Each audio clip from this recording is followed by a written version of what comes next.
ओम नमः शिवाय। जय माता रानी। दोस्तों, स्वागत है आप सभी का आपके अपने यूट्यूब चैनल अन्नपूर्णा क्रिएशन में और मैं हूं आप सभी के साथ अभिनंदन तिवारी।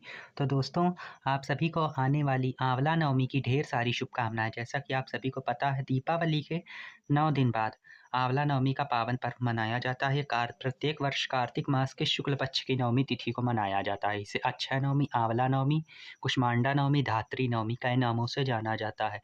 मान्यता है कि आंवला नवमी के दिन किया गया पुण्य जप, तप, यज्ञ, हवन, पूजन, ब्राह्मण भोज इत्यादि अक्षय पुण्य फल दिलाने वाला होता है।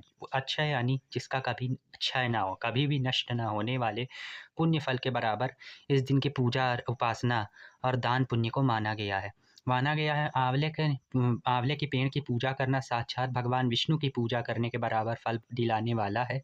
इसलिए इस व्रत को और पूजन को हम सभी सनातन धर्मियों को अवश्य करना चाहिए।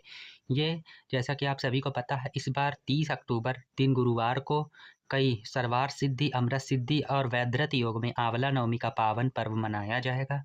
तो आज के इस वीडियो में हम आपके लिए आंवला नवमी की व्रत कथा लेकर आए हैं। ये व्रत कथा बहुत ही रोचक और पावन है और इस व्रत कथा को सुने बगैर आंवला नवमी का पूजन अधूरा माना गया है।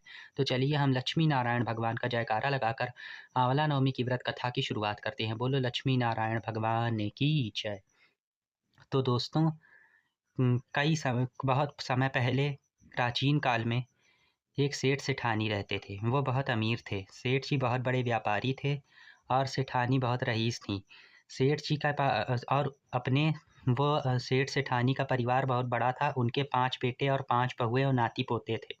वे सब अपने परिवार के साथ वे दोनों मिलजुल कर बहुत खुशी के साथ रहते थे। सेठ जी का बहुत बड़ा घर था और बहुत बड़ा बंगला था और सेठ जी के पास इतनी दौलत थी कि उन्होंने नौकर-चाकरों को रखा हुआ था। अपने घर के धन को एक जगह से दूसरी जगह उठाकर रखने के लिए नौकर-चाकरों को रखा हुआ था।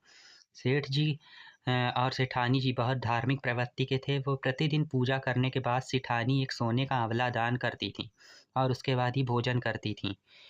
ऐसा वो प्रत्येक दिन करती थीं और इसी तरह से वो समय व्यतीत हो रहा था। सेठ सेठानी अपने परिवार के साथ सुखपूर्वक समय व्यतीत कर रहे थे। सब अच्छा चल रहा था। अचानक से सेठ जी के परिवार में एक भीषण घटना घटित हो गई। उनकी बहुओं की बुद्धि भ्रष्ट हो गई और उन्होंने आपस में मंत्रणा बनाई कि अगर मासा प्रतिदिन इस तरह से एक सोने का आंवला दान करती रहीं तो हमारे लिए तो कुछ भी बचेगा ही नहीं। धीरे-धीरे करके सारा धन समाप्त हो जाएगा। मासा का क्या, उनकी तो उम्र समाप्त हो जाएगी और वो चली जाएँगी, लेकिन हमारे जब खाने का समय आएगा तो घर का सारा धन समाप्त हो जाएगा। इस तरह से पाँचों बहुओं ने मंत्रणा बनाई और कहा कि हम अब मासा को ऐसा नहीं करने देंगे और उन्होंने जाकर अपनी सास से कहा कि हे मासा, आप रोज़ सोने का आंवला ना दान किया करें, इसकी जगह आप सादा आंवला दान करके भोजन कर लिया करें। तो सेठानी जी तैयार हो गईं। फिर वह प्रतिदिन पूजा करने के बाद एक सादा आंवला दान करके भोजन कर लेती थीं। धीरे-धीरे समय व्यतीत होता रहा, लेकिन कुछ दिनों बाद उनकी बहुओं को ये भी अखरने लगा और उन्होंने आपस में कहा कि अगर मासा रोज़ इस तरह से सादा आंवला भी दान करेंगी तो भी को एक ना एक समय आकर घर का सारा धन समाप्त हो जाएगा और हम सबके लिए कुछ भी नहीं बचेगा। हम सब कैसे जिएँगे? ये तो धीरे-धीरे करके घर का सारा धन ही समाप्त कर देंगी। इनके दान पुण्य को बंद कराना चाहिए। तब पाँचों बहुओं ने अपनी सासू माँ से कहा कि हे सासू जी, आप रोज़ सादा आंवला भी दान मत किया करिए और सूर्य को अर्घ देकर भोजन कर लिया करिए। अब सेठानी जी को उनकी ये बात बहुत बुरी लगी और उनको अंदर ही अंदर सेठानी जी बहुत आहत हो गईं और टूट गईं। उनके पैरों तले ज़मीन खिसक गई कि उनके बेटे-बहू उनके पूजा-पाठ और दान पुण्य पर रोक लगाने लगे हैं। तबकि ये जानते हुए कि उनका घर-बार, दौलत, शोहरत सब सेठ-सेठानी की ही है, तब भी वो ऐसा करने से उन्हें क्यों रोक रहे हैं? ऐसा तब सेठानी जी को ये बहुत बुरा लगा और वो जाकर सेठ जी के पास फूट-फूट कर रोने लगीं और कहने लगीं कि अब हम इस घर में नहीं रुकेंगे, यहाँ पर हमारा सम्मान नहीं है। इसलिए सेठ-सेठानी किसी को बिना बताए घर से चले गए और उनके बेटे-बहुओं ने उन्हें रोका भी नहीं, उन्हें जाने दिया। चलते-चलते सेठ-सेठानी एक घने जंगल में पहुँच गए। उस दिन सेठ-सेठानी ने भोजन भी नहीं किया क्योंकि सेठानी जी ने उस दिन कुछ भी दान पुण्य नहीं किया था। इसलिए वो चलते-चलते वो एक घने जंगल में पहुँच गए और घने जंगल में एक घने आँवले के पेड़ के नीचे उन्होंने रात बिताई और जब सवेरा हुआ तो उन्होंने देखा कि आँवले का पेड़ सोने के आँवलों से लदा हुआ है। सेठानी जी और सेठ जी ऐसा देखकर बहुत प्रसन्न हुए और वो समझ गए कि ये भगवान श्री हरि विष्णु का ही चमत्कार है। तब सेठानी जी ने सोने के आंवले के पेड़ से एक सोने का आंवला तोड़ा और उसे दान कर दिया और उसके बाद वो भोजन करने लगीं और सेठ जी को भोजन कराया। फिर उस सोने के आंवले के पेड़ के आंवलों को दान करके और अपने कारोबार में लगाकर सेठ जी ने अपने कारोबार को धीरे-धीरे बढ़ाना शुरू किया और वो सोने के आंवले के पेड़ के पास ही कुटिया बनाकर रहने लगे और जीवन व्यतीत करने लगे। और सेठानी जी प्रतिदिन उन्हीं नियमों का पालन करते हुए सुबह स्नान और पूजा-पाठ करके सोने का आंवला दान करके भोजन आदि करती थीं और सेठ जी पूजा-पाठ करके अपने कारोबार पर निकल जाते। इस तरह से धीरे-धीरे सेठ जी का कारोबार फलने-फूलने लगा और बढ़ोतरी होने लगी। सेठ जी ने फिर उतनी दौलत जमा कर ली और खूब बड़ा घर बनवा लिया और सेठानी और सेठ जी नौकर-चाकरों के सहित वहीं पर सुखपूर्वक जीवन व्यतीत करने लगे और सेठानी के घर से जाते इधर उनके बेटे-बहू सब आपस में लड़ने-झगड़ने लगे। घर में रखा हुआ सारा धन चोर चुरा ले गए और धन की तंगी के कारण घर में भीषण आग सी लग गई, मानो घर की शांति सुख सब छिन गया हो। फिर मजबूरन उनको रोटी की तलाश में, काम की तलाश में उनको शहर छोड़ के अपना घर छोड़ के दूर जाना पड़ा और वो धीरे-धीरे चलते हुए का भटक रहे थे नौकरी की तलाश में, लेकिन उनको कहीं भी काम नहीं मिला और वो काम माँगते रहे, लेकिन लोगों ने कहा यहाँ पर ऐसा कोई भी मनुष्य नहीं जिसको नौकर-चाकरों की ज़रूरत हो। तो धीरे-धीरे करते हुए वो एक गाँव पहुँचे। उन्होंने वहाँ पर सुना कि एक सेठानी रहते हैं और सेठानी जी रोज़ सोने का आंवला दान करती हैं। वे बड़े ही रईस हैं और उनके यहाँ ढेर सारा काम खाली पड़ा हुआ है। तब जब उन्होंने सेठानी के आंवला दान करने की बात सुनी, तो उनके बेटों को ये अंदर से आभास हुआ कि कहीं ये हमारे माता-पिता तो नहीं। लेकिन उन्होंने फिर सोचा कि जब माता-पिता जी घर से गए थे तब तो उनके पास एक फूटी कौड़ी भी नहीं थी। हमने उनको कुछ भी लेकर जाने नहीं दिया। फिर वो कैसे हो सकते हैं? फिर वो काम की तलाश में पता पाकर सेठ जी के घर पहुँचे और उन्होंने जब सेठानी को घर पर मौजूद देखा, तब उनके पैरों तले ज़मीन खिसक गई। वे आत्मग्लानि और पश्चाताप से उनके पाँचों बेटे भर गए और उन्होंने अपने माता-पिता के पैर पकड़ लिए और कहा कि हे माताजी, हे पिताजी, आप घर के जन्मदाता हैं, आपके बिना घर कुछ भी नहीं है। हमने और हमारी पत्नियों ने मति भ्रम होने के कारण, बुद्धि भ्रष्ट होने के कारण आपको घर से जाने दिया। जबकि घर में जो भी दौलत, शोहरत और सुख समृद्धि थी, सब आपका ही दिया हुआ था। हमें हमारे किए के लिए माफ़ कर दीजिए। हम अपने करे पर बहुत पश्चाताप करते हैं और पछताए हुए हैं।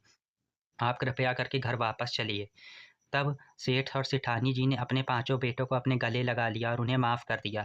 फिर उनके सेठानी जी और उनके पाँचों बेटे-बहू और नाती-पोतों सहित वो खुशी-खुशी अपने घर चले गए और आराम से सुखपूर्वक जीवन यापन करने लगे।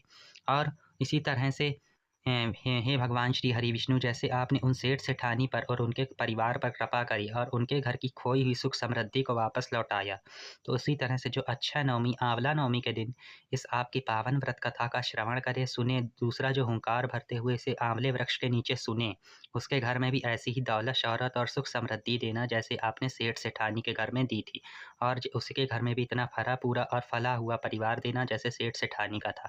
बोलो लक्ष्मी नारायण भगवान की जय, बोलो गौरी शंकर भगवान की जय। तो दोस्तों, आप सभी को यह आंवला नवमी की पावन व्रत कथा कैसी लगी, ये हमें कमेंट बॉक्स में जय लक्ष्मी नारायण भगवान लिखकर ज़रूर बताइएगा। आशा करते हैं आपको ये व्रत कथा बहुत अच्छी लगी होगी। तो आगे मिलेंगे हम आपसे तुलसी विवाह, यानी कार्तिक पूर्णिमा आने वाली है, देव उठानी एकादशी का भी पावन त्योहार आने वाला है। उन सभी व्रत त्योहारों की हम आगे वीडियो में आपसे चर्चा करेंगे, पूरे विस्तृत जानकारी देंगे। उन सभी वीडियोज़ को आप ज़रूर देखिएगा। जैसा कि हमने आपको बता दिया, आंवला नवमी इस बार 30 अक्टूबर दिन गुरुवार को मनाई जाएगी और इस बार पूजा का शुभ मुहूर्त, जैसा कि आपको पता है, नवमी तिथि 30 अक्टूबर दिन गुरुवार को 10:09 से शुरू होगी और अगले दिन यानी 31 अक्टूबर को 10:06 तक रहने वाली है। तो अगले दिन जब नवमी कायदे से जब देव वृक्षों का हमें पूजन करना चाहिए, तब कम से कम 11:30 बजे के आसपास हमें, चाहे वट वृक्ष, पीपल या आंवला, नीम, जो भी देव वृक्ष हो, उनकी पूजा 11:30 बजे के आसपास करके शुरू करके हमें 12 या 3 बजे तक करनी चाहिए। तो ऐसे में अगर आप 31 अक्टूबर को ये पूजन करेंगे, तो तब नवमी तिथि होगी नहीं। जब नवमी तिथि नहीं होगी तो फिर पूजन करने का फल भी प्राप्त नहीं होगा। इसलिए आप 30 अक्टूबर दिन गुरुवार को 10 बजे के बाद से पूरे दिन आप सूर्यास्त तक आंवले वृक्ष का पूजन, परिक्रमा दान पुण्य हवन ब्राह्मण भोज इत्यादि करवा सकते हैं और सामूहिक रूप से अपने परिवार सहित आंवले वृक्ष के नीचे स्वयं भी भोजन अवश्य करें। आंवले वृक्ष के नीचे भोजन करवाना और ब्राह्मण भोज करवाना साक्षात भगवान विष्णु को भोज कराने के बराबर माना जाता है। तो इस दिन आंवले के वृक्ष की ज़्यादा से ज़्यादा पूजा कीजिए, सेवा कीजिए। ओम नमो भगवते वासुदेवाय मंत्र का जाप कीजिए। आंवले की 8, 9 या 108 परिक्रमा 51 108 परिक्रमा लगाइए। आंवला नवमी की व्रत कथा सुनिए, भोग प्रसाद अर्पण करिए और ब्राह्मण भोज करवाइए और स्वयं भी सपरिवार आंवले वृक्ष के नीचे भोजन कीजिए। और आपको याद रहे इस दिन आंवले के पेड़ को किसी भी तरह से हमें क्षति नहीं पहुँचानी, ना ही आंवले की डंडी, आंवले का फल या आंवले की कलम बिल्कुल भी हमें नहीं तोड़नी है। और आंवले के वृक्ष को इस दिन क्षति पहुँचाने का मतलब भगवान विष्णु को क्षति पहुँचाना माना जाता है, इसलिए आंवले के वृक्ष को इस दिन हमें तोड़ना नहीं है, बल्कि उसकी सेवा करनी है ज़्यादा से ज़्यादा और उसकी पूजा करनी है। और कुछ जगहों पर इस दिन जो है संध्या काल में दीपदान का विशेष महत्व है। दिन में तो आप 2 बत्ती का दिया जलाकर देशी घी का पूजन कर सकते हैं आंवले वृक्ष के नीचे, व्रत कथा सुन सकते हैं, भोजन कर सकते हैं। माता का पूजन कर सकते हैं, महालक्ष्मी माता का पूजन कर सकते हैं, भगवान श्री हरि विष्णु का, शंकर परिवार का पूजन कर सकते हैं। इसके साथ ही आप ये आंवले नवमी के दिन जो है आप रात में आंवला दीपदान भी आंवले के पेड़ के नीचे 9 बत्ती का अवश्य करें। यानी 9 आंवलों को ऊपर से हल्का-सा काट लीजिए, उसमें देशी घी की डुबोकर एक-एक गोल वाली बत्ती रखिए और आंवले वृक्ष के नीचे चारों ओर गोलाई से 9 आंवलों के दीपक का दान कर दीजिए।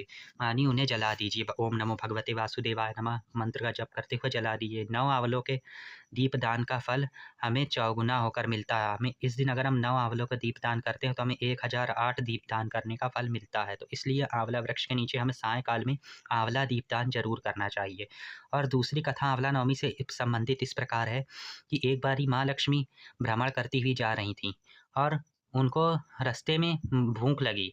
पृथ्वी पर भ्रमण कर रही थी। कार्तिक का महीना माँ लक्ष्मी को जैसा आप सभी को पता है, कार्तिक का महीना माँ लक्ष्मी को अत्यंत प्रिय है, इसलिए इसमें दीपावली, धनतेरस, कई आदि त्योहार, तुलसी विवाह मनाया जाता है, जो माँ लक्ष्मी को प्रसन्न करने के लिए मनाए जाते हैं। तो इसलिए माँ लक्ष्मी भ्रमण कर रही थी। भ्रमण करते हुए एक जंगल में पहुँची और उन्होंने सोचा कि हम कुछ भोजन कर लें, लेकिन उन्होंने कहा कि हमने अभी अपने इष्ट भगवान श्री हरि विष्णु और भगवान शिव को प्रसाद नहीं अर्पण किया है, तो हम भोजन कैसे करें? तब उन्होंने कहा कि हाँ, भगवान श्री हरि विष्णु तुलसी में निवास करते हैं और भगवान शिव बेल वृक्ष में निवास करते हैं, लेकिन दोनों में से कोई भी वृक्ष यहाँ पर मौजूद नहीं है। तब उन्होंने देखा उस जंगल में एक घना आंवले का पेड़ लगा हुआ है और बेल वृक्ष और तुलसी के दोनों ही गुण आंवले के वृक्ष में मौजूद होते हैं। इसलिए आंवले के वृक्ष में ये दोनों ही गुण बेल वृक्ष और तुलसी के पाए जाते हैं। इसलिए उन्होंने आंवले वृक्ष का पहले पूजन किया और वहाँ पर फिर भगवान श्री हरि विष्णु और भगवान शिव का पूजन किया और फिर भोजन बनाया और उनके पूजन पाठ से प्रसन्न होकर भगवान शिव और विष्णु ने उन्हें साक्षात दर्शन दिया। तब माता लक्ष्मी ने उन्होंने वर मांगने को कहा। तब माता लक्ष्मी ने कहा कि हे प्रभु, आप यहाँ पर बैठ जाइए, मैं इस आंवले के पवित्र वृक्ष के नीचे आपको भोजन करवाना चाहती हूँ। तब माता लक्ष्मी ने गर्मा गर्म भोजन परोसा, भगवान शिव को और भगवान विष्णु को भरपेट भोजन करवाया और उनका आशीर्वाद प्राप्त किया और उसके बाद स्वयं भी आंवले वृक्ष के नीचे भोजन ग्रहण किया। वो पावन तिथि कार्तिक मास के शुक्ल पक्ष की नवमी थी, जिसको आंवला नवमी के नाम से जाना जाता है। तो पहला व्रत और पूजन इस हिसाब से आंवला नवमी का पहला व्रत और पूजन भगवती महालक्ष्मी जी ने किया था। इसलिए इस दिन माँ लक्ष्मी का आंवले के वृक्ष में पूजन करने का विशेष विधान होता है। इस दिन कनक धारा स्तोत्र का और श्री सूक्त का आंवले के नीचे पाठ करना सर्वोत्तम माना जाता है।